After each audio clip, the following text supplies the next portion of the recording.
Guys, luto na po siya. Tikman na natin. I'm sure masarap to. Sauce pa lang, ulam na.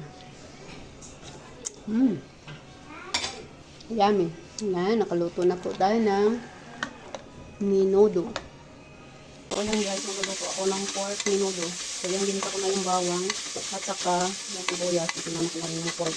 Kasi ayan, pinatuyuan ko po yung sarili ng katas. Sarili katas ng pork. So, kita muna tayo guys. At ayan, tayin lang po natin medyo maluto yung bawang at sibuyas. Ayan guys, nagisa na po ang ating bawang at sibuyas. Ayan guys, nagisa na po ang ating bawang at sibuyas. Ilalagay ko na po yung chicken kasi pork and chicken po itong pinaghalo ko. So ang aking pong chicken ay namarinate ko na po ito sa toyo, paminta, and bawang. So ayan, ilalagay ko na po. Igisa ko na rin lang po siya. Ayan.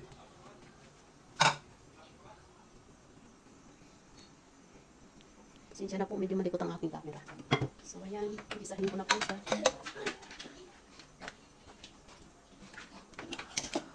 Yung kanyang apoy. Sinasusunog ng bawang. Ayan na po siya. Ayan, ganyan po. Antayin ko lang po yung katas, yung sariling katas po ng chicken naman yung aking patutuyuan. Po, ilagay na natin ang aking pinagmarinitan ng toyo niya. Ayan po yung pinagmarinitan ko ng manok. Lagay ko na rin po yung patatas at carrots na na-fry ko na yan. Ayan. Halo-halo lang po muna. Saka lalagyan ko po siya ng sabaw. So ayan na po, lagyan ko na po siya ng sabaw. May tuyo na po yan. Lalagyan ko na rin po siya ng cubes, pork cubes. So kumulo na siya, lalagay ko na po yung kanyang liver at saka yung green peas. Kasama rin po ang cubes, pork cubes po ang ginamit ko dyan. So ayan, lagay ko na po. Halo-haloin lang natin yung liver spread na pala. Padagdag ko yan sa lasa ng ating menudo.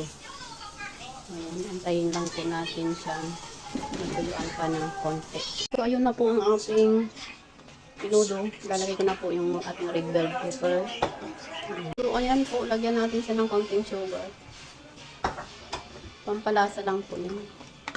Kasi ang aking mga kasama sa bahay, hindi po sila mahilig sa sweet na ulam. So, ayan. Kaya kaunti lang po ang aking nilagay, guys. Kapit na po siyang maluto. Kaunting halo-halo na lang po yan. Maya luto na po yan. Ayan, may naiwan pang buto ng kalamansi. Okay. Guys, luto na po siya. Tikman na natin. I'm sure masarap to. Sauce pa lang, ulam na. Yummy. Yan, nakaluto na po tayo ng menudo. Thank you for watching, guys.